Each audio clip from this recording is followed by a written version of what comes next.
안녕하세요. 중고차 이민용 팀장입니다. 이번 시간에는 나쁜 놈들, 나쁜 딜러, 중고차 딜러의 특징을 한번 알아보는 시간 살펴보도록 하겠습니다. 생각나는 대로 좀 적어봤는데 이런 딜러의 그 심리? 이런 부분을 아시면은 좋지 않을까 싶어요. 일단은 0번, 여기 적진 않았는데 0번, 딜러들은 이미 자기 합리화가 다 되어 있습니다. 처음에는 그 사람들도 착한 사람이었어요. 야, 그런 게 말이 안 된다고 생각했어요.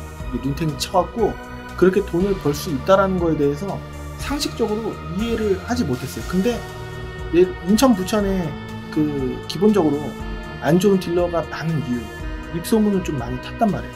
그래서 실질적으로 그렇게 해서 돈 벌어갖고 갑자기 조금 잘 못 나갔던 애가 갑자기 커갖고 수입차 엄청 좋은 거, 포르쉐 이런 거, 벤츠 엄청 좋은 거 끌고 다니고 갑자기 술집을 내고 이런 경험담이 건너 들려옵니다. 그래서 착한 사람이 중고차 업에 들어와서 입소문들이 빨리 타다 보니까 그래서 이게 현실화가 되고 진짜 그런 일이 있었구나, 나도 배워볼까? 왜냐면 실업률은 높으니까. 일반적인 회사 가갖고 한 돈 300 받으면 솔직히 저도 좋겠어요. 근데 저도 솔직히 조금 테크트리가 순서가 뭔가 잘못돼갖고 방송국 조연출하다가 좀 적성에 안 맞는 부분, 그 다음에 집에 잘 못 들어가는 부분, 여가가 없는 부분, 돈을 잘 못 버는 부분 알지 않습니까? 여러분들도 간접적으로 또 들어서 방송 일에 종사하게 되면은 조금 약간 열정페이 그런 부분이 좀 있다라는 거를 들어보셨을 텐데, 제가 근무를 할 때가 시즌이 좀 그랬어요. 요즘은 어떤지 모르겠고, 물론 연차가 쌓여서 그거 해갖고 더 지금까지 하셨으면 잘 되시지 않으셨을까요? 라고 물어보시는 분들이 많은데 저는 사실 생각했던 것보다는 제가 생각했던 것보다 좀 미래가 조금, 저는 여가를 좀 중요시한다라는 생각이 좀 강했기도 했고, 그 다음에 작가분들이랑 조금 이제 티격태격 하는 것도 좀 그랬고, 이게 하나하나 자막 하나하나마다 건드려갖고 노력하는 거에 비해서는 너무 순식간에 지나가 버린다. 그리고 또 일주일에 한 편씩 꼭, 여하튼 3,000% 빠졌습니다. 그랬었습니다. 그래서 저는 중고차 딜러를 그래서 하게 된 건데, 여하튼 여기 0번은 이미 착한 사람이 중고차 업에 들어오면은 거기 무리에 속하게 되고, 그 다음에 돈을 벌려면은 다른 손님을 눈탱이 쳐야 되고, 이렇게 하다 보니 아예 그냥 편하게, 이거는 내가 착해서는 못 견디는 거예요. 내가 나쁜 사람이 돼야지 돈도 많이 벌고, 어차피 돈 많이 벌면은 그 사람들은 한 500만 눈탱이 당했다고 쳐요. 그러면은 사회적으로도 그냥 뉴스 몇 번 나오고 끝나고 그냥 나한테 피해가는 건 별로 없고, 그런 느낌이라고 해야 될까? 그러니까 나쁜 짓을 한다는 거는 좀 인식을 해요. 근데 거기에 대해서 사이코패스처럼 엄청 그냥 아무렇지도 않지는 않아요 또. 하지만 좀 그게 되게 희석이 되는 거예요. 그래갖고 아무렇지도 않아지는 그런 부분으로 오는 겁니다. 그래서 나쁜 중고차 딜러의 특징은 이번 달 돈 못 벌었는데 어떻게든 한 건 해야 된다라는 생각, 자기 합리화를 합니다. 첫 번째, 나쁜 딜러는 할부가 잘 나오는 손님을 좋아합니다. 그래야지 싼 거 보고 와서 실질적으로는 이렇다 해갖고 보여주면은 차가 이뻐 보이니까 구매하고 싶게 만드는 심리, 이걸로 해갖고 할부가 안 나오면 눈탱이 치기가 어렵기 때문에 할부가 잘 나오는 손님을 좋아한다입니다.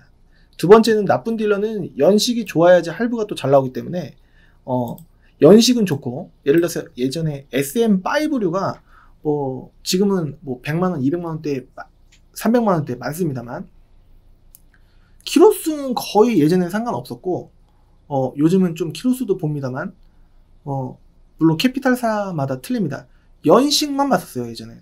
그래갖고 연식 좋고, 그 다음에 사고가 어느 정도는 좀 있으면서 좀 싼 거 있습니다. 안에 프레임까지 안 먹고 인사이드 패널까지는 좀 봐준다, 이런 느낌이 좀 있을 수가 있는데, 어떻게 임용 팀장 그렇게 잘 아냐 라고 생각하실 수도 있을 텐데, 중고차를 10년 했습니다. 2010년 가까이, 2012년 2월부터 했거든요. 주위에서 많이 보고 배웠고, 할부사도 저도 손님 오면 할부하시고 하다 보면 할부사 직원들이랑 얘기하고 경험담 듣고 하기 때문에 하는 겁니다. 그래서 연식 좋고 저렴한 중고차 차종을 좋아합니다. 그 라스티 프리미어 100만원 중후반대 차 엄청 많거든요. 아반떼 MD 보러 오신 분들한테 돌려갖고 아반떼 MD 별로 GDI 뭐 이런 얘기 한 다음에 라스티 프리미어 사세요 라고 했고 손님이 그래갖고 삽니다. 이렇게 해갖고 연식이 좋은데 할부가 잘 나오고 눈탱이 치기 좋은 차를 좋아합니다. 세 번째 나쁜 딜러는 할부가 거의 무조건 잘 나오는 군인, 공무원분들 좋아합니다. 군인분들 나라 지키시느라 좀 여가활동, 뭐 정보 수집 이렇게 하는 거를 좀 어려워하고 그 다음에 유대관계가 조금 있고 우리나라 국민을 좀 이제 보호해야 한다는 사명감으로 좀 이제 내가 믿고 좋아하는 오랫동안 자료를 수집했던 뭐 블로그, 카페, 유튜브 해갖고 하면은 할부가 웬만해서 잘 나오기 때문에 딜러들은 되게 좋아합니다. 공무원분들. 왜냐면은 노후가 보장되어 있고 웬만해서는 직장이 명확하고 하기 때문에 4대 보험 무조건이고 하기 때문에 좋아합니다. 그래서 군인분들, 공무원분들 특히 진짜 시세 공부를 꼭 하셔야 됩니다. 시세 공부 안 하고 그냥 인간적으로 그냥 믿겠다라고 구매하시면 절대 안 됩니다. 네 번째, 나쁜 딜러는 나이가 좀 어린 친구 20대 초중반들 말을 놓고 나이가 처음에는 존댓말 하죠. 나이가 어떻게 되세요? 저 23이요. 그러면 내가 거의 뭐 띠동갑 삼촌이네. 그냥 동생이라고 할게. 너 이름이 뭐냐? 뭐 이렇게 바로 나요. 허락도 안 했는데. 제가 이것도 주위에서 많이 봐왔기 때문에 알게 된 겁니다. 그냥 형이라고 하고 나중에는 야 그냥 이거 사. 이게 좋은 거야. 형이 뭐 다른 거 하겠어 하면서 눈탱이 칩니다. 네. 그래서 제가 25세 미만 철없이 구매하시려고 하시는 분들 시세도 모르시고 그냥 대충 그냥 얘 형 그건 뭔 소리예요? 뭐 이렇게 하는 거 되게 싫어합니다. 철없이. 그래서 제가 25세 미만에게는 웬만해서 안 팔려고 하는 이유가 그런 겁니다. 5번. 나쁜 딜러는 저신용자에게 본인이 특별하게 제가 진짜 특별하게 웬만해서는 안 나오시는데 제가 진짜 어렵게 만들었다 라고 하고 할부를 나오게 해준 것이다. 특별하게 하고 거짓말 치고 그렇게 구매하게 만드는데 알고 보면은 4,500 눈탱이 치고 그 다음에 진짜 이거는 말씀드리기 좀 어려운데 웬만하면 다른 데에서는 원래 진짜 안 나오시거든요. 근데 제가 어떻게 만들어냈는지 제가 아는 사람이 있어가지고 이렇게 뻥을 칩니다. 그런 거 없어요. 조건은 동일합니다. 여기서 나오면 다른 데서 나옵니다. 그래서 시세 공부를 하시면 비싸게 사는지 비싸게 안 사는지 알 수가 있을 텐데 그냥 나 신용이 안 좋구나. 여기서 원래 안 나오는데 어떻게 만들어줬구나. 그냥 믿고 사시면 안 된다는 거예요. 그리고 여유자금 나오게 해준다고 하고 여유자금 그냥 100만원 여유자금이 원래 600이었는데 한 4,500만원 편취하고 100만원 200만원만 주고 그래서 저 여유자금도 싫어합니다. 깨끗하다고 지 PR하네 라고 생각하실 수 있는데 진짜 싫어하니까 말씀드린 거예요. 아반떼 MD를 보고 쓰면 라스티 프리미엄 판매하려고 합니다. 이렇게 아반떼 MD는 적정 시세가 500에서 700이라고 생각하는데 그것보다 싼 거 400, 500짜리 사갖고 전체 금액 보험료 빼고 600 나오면은 라스티 프리미엄은 500만원까지 밖에 할부가 안 나와도 원래 시세가 100만원, 200만원이기 때문에 눈탱이 치기 굉장히 좋은 차입니다. 에쿠스 신형 보러 가신 분들 저거 뉴토로스로 수입차로 사장님 수입차 그 뉴토로스가 신차가가 싸거든요. 그래갖고 할부는 또 잘 나오고 그래서 눈탱이 뭐 500방, 1000방 빵이라고 합니다. 눈탱이 친 규모를 그렇게 하고 합니다. 그러니까 시세를 공부를 꼭 같이 잘 하셔야 된다라는 거예요. 그리고 아반떼 MD 보러 갔으면 아반떼 MD만 사시고 아니다 싶으면 그날 사지 마시고 이렇게 하시면 간단한데 그냥 산 거예요. 가서 그냥 여기 왔으니까 다른 데 가도 똑같겠지 하면서 다른 데 가보셔야 됩니다. 시세 공부한 데이터 그대로 사셔야 돼요. 한 차종으로 좁히시라는 게 그런 얘기예요. 여하튼 차를 보고 간 차에서 시세를 전혀 모르는 다른 동급 연식 저렴한 차로 유도한다 라는 내용입니다. 예를 들어서 모하비를 보고 갔다 라고 했는데 렉스턴 싼 걸로 돌리고 이럴 수 있다라는 내용입니다. 카니발 보러 가는데 코란도 투리스모 이런 걸로 돌리고 아니면 로디우스 이런 걸로 돌리고 이런다는 얘기입니다. 그러니까 보호관차만 구매하시면 돼요. 그리고 순둥순둥 그냥 믿고 따르는 고객들을 나쁜 딜러들은 좋아합니다. 지금 여러분들께서는 나쁜 딜러의 일반적인 특징에 대해서 보고 계십니다. 10번째, 싼 매물을 예를 들어서 보고 가면은 그 손님은 시세를 잘 모르는 것으로 판단합니다. 예를 들어서 아반떼 MD 300짜리를 보고 왔다? 얼치기네 라고 할 수가 있습니다. 시세를 잘 모른다, 바보다. 그래서 싼 매물을 보고 오면은 돈이 그거밖에 없다라고 걱정하는 게 아니라 더 좋아합니다. 할부 무조건 나오게 해야지 라고 생각을 합니다. 11번째, 유튜브를 보고 갔다면 나쁜 딜러는 본인이 세상에서 제일 정직한 척 합니다. 이거는 이제 유튜브 딜러 얘기인데, 예전에 어떤 업체가 막 연기하면서 막 싸우는 연기도 하고 손님을 위해서 모든 걸 다 하는 그런 거를 이제 보신 분도 계시고 안 보신 분도 계시고 뭔 얘기하는 건지 모르시는 분도 계시고 하실 텐데, 그러다가 뽀록 나서 폐업했다라는 내용이에요. 주위에 물어보시면 아실 겁니다. 웬만해서 하나 걸러 한 분 정도는 아실 거예요, 이 사건을. 그래서 한번 주위에 물어보십시오. 야, 옛날에 유튜브에서 누구 도와줬다가 거기 이렇게 바로 나오실 수 있으실 겁니다, 아마도. 그러니까 영상에서도 세상에서 본인이 제일 정직한 척이었어요. 진짜 소름 돋게. 딜러들은 내심 알았죠. 왜냐면은 당했다라는 내용들을 많이 들어왔으니까. 근데 이 증거를 하려면 직접 잠입해갖고 그 영상을 굉장히 모든 분들이 빼도 박도 못하게 만들어야 되는데, 그게 굉장히 번거로운 작업이어서 저는 못했습니다. 네. 그러니까 유튜브 업체들이 다 정직한 업체가 아니고, 제가 봤을 때는 유튜브 업체 중에 한 절반 이상은 조금 이제 속셈들이 있다라고도 개인적으로 생각합니다. 딜러가 딜러를 봤을 때. 딜러 전산을 보여준다면 반드시 환경 설정을 조작해서 금액을 전체적으로 올려놓는 데가 많습니다. 물어보십시오. 아마 두 군데 가시면 두 군데 다 그럴지도 모릅니다. 환경 설정이 빵이라고 한다면 빵인데? 여기는 정직하네 라고 생각할 게 아니라, 시세 공부가 안 돼 있으면은 그 점을 이용해서 그 걸려갖고 폐업한 업체 있잖아요. 그 업체가 이 방법 쓴 거예요.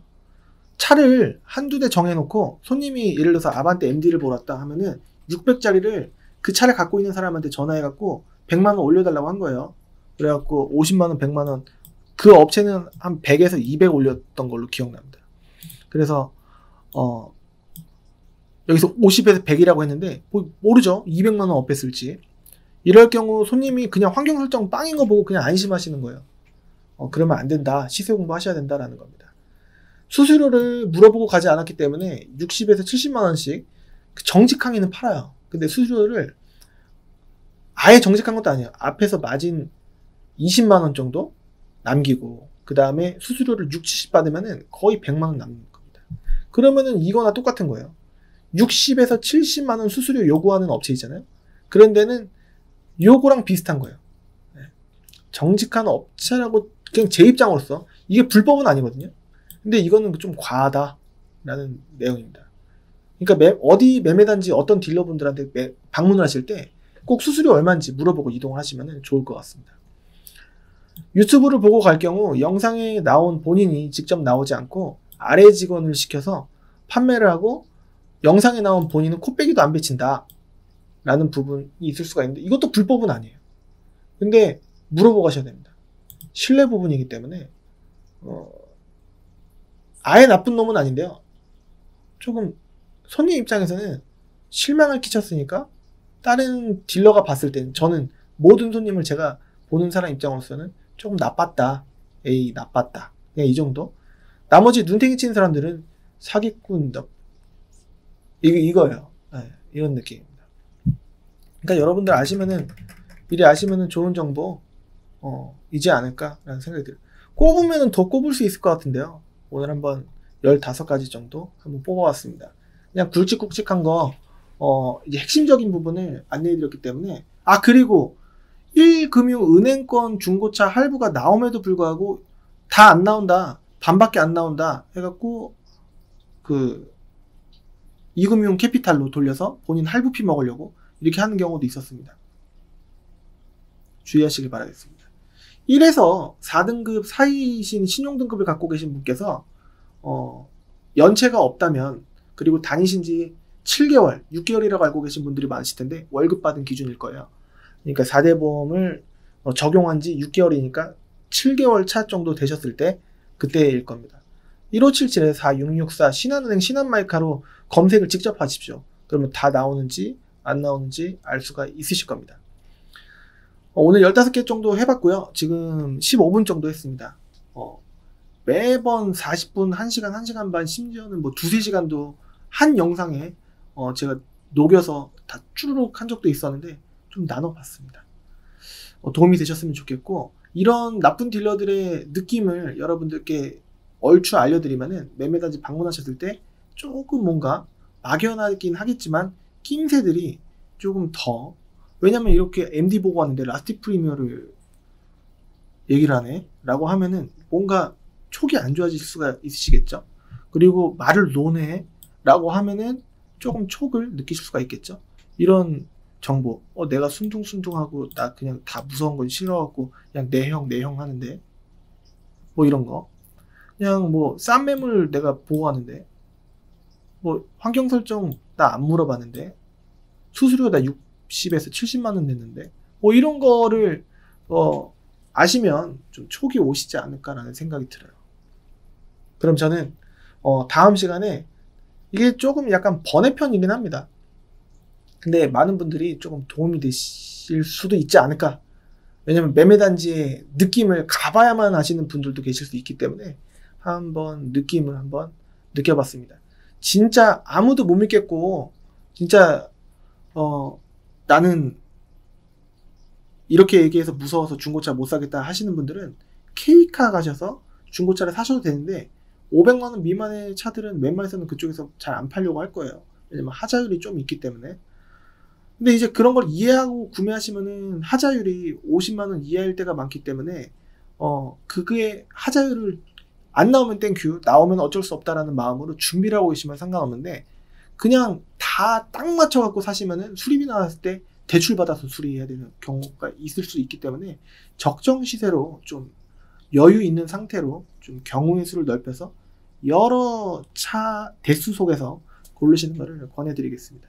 시세 공부가 정말 중요하다라는 점, 보관차 외에 다른 차종으로 돌아가는 게 변경되는 게 정말 안 좋다라는 점 강조해드리면서 저는 다음 시간에 찾아뵐 수 있도록 하고요. 구독하기, 좋아요 안 해주신 분들께서는 한 번씩 해주시면은 제가 진짜 많이 힘이 됩니다. 이렇게 유튜브를 통해서 저 혼자 떠들고 있지 않습니까?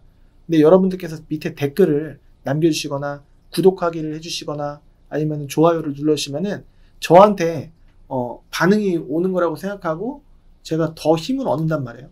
근데 지금 녹화 버튼을 누르지 않은 상태로 계속 떠들고 있었다라고 쳐요. 그러면은 허탈하지 않습니까? 그 마음이에요. 여러분들 혼잣말 해보신 적 계십니까? 그 느낌입니다.